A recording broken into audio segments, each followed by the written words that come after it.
Hey everyone, welcome back again.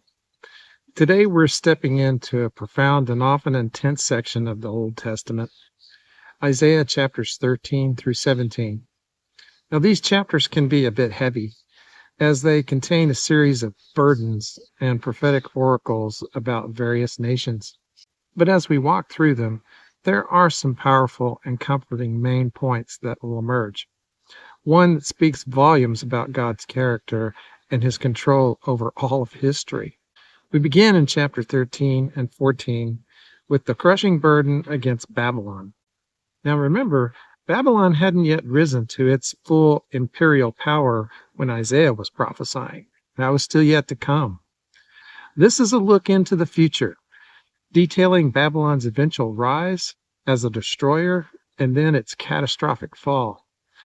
Isaiah describes it as a day of the Lord's wrath, where Babylon will become utterly desolate and a haunt for wild animals. Chapter 14 shifts to a song about the king of Babylon, depicting his arrogant boast and his ascent to heaven, and makes himself like the Most High. This has often been understood as a picture of Satan's own fall, or at least a king filled with satanic pride. But the message is clear. Despite Babylon's immense power, God will bring it low. He has a plan, and no empire, no matter how mighty, can stand against it. The main point here? Well, God is absolutely sovereign over empires, even before they're fully emerged. He knows their beginning, he knows their end.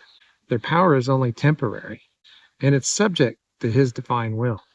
Next, in chapters 15 and 16, we move to the burden against Moab. Now, Moab was one of those neighboring nations to Israel.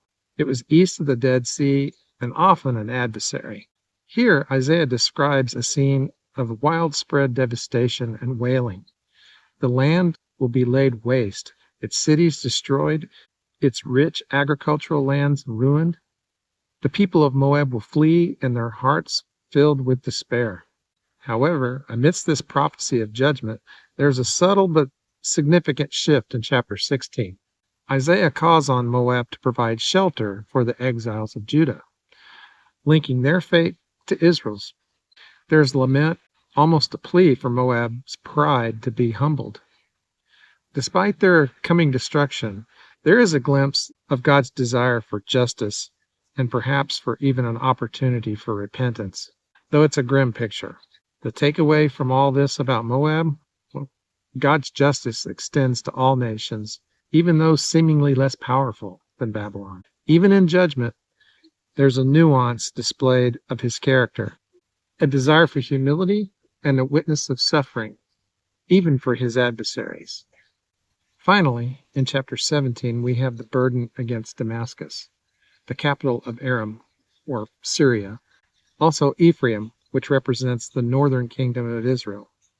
This prophecy foretells of the utter destruction of Damascus, reducing it into a heap of ruins. And tragically, it links the fate of Damascus with the weakening and the ultimate downfall of Ephraim, Israel's own northern kingdom.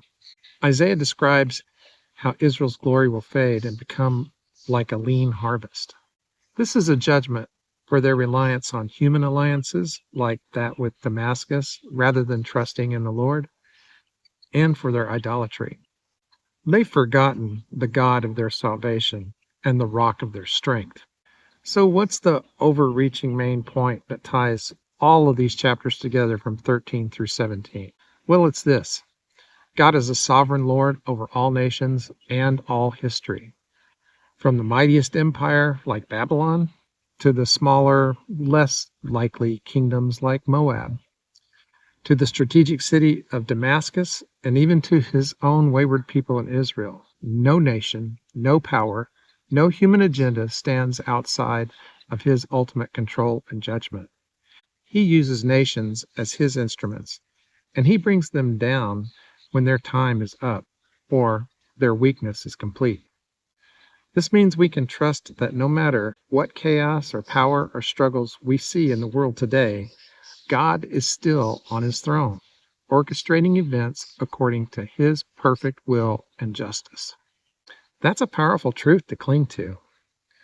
What resonated with you most today out of these chapters? Let me know in the comments below. Please give it a thumbs up if you liked it, and subscribe for more biblical insights like these. Thanks for watching the channel today, and I'll see you on the next one.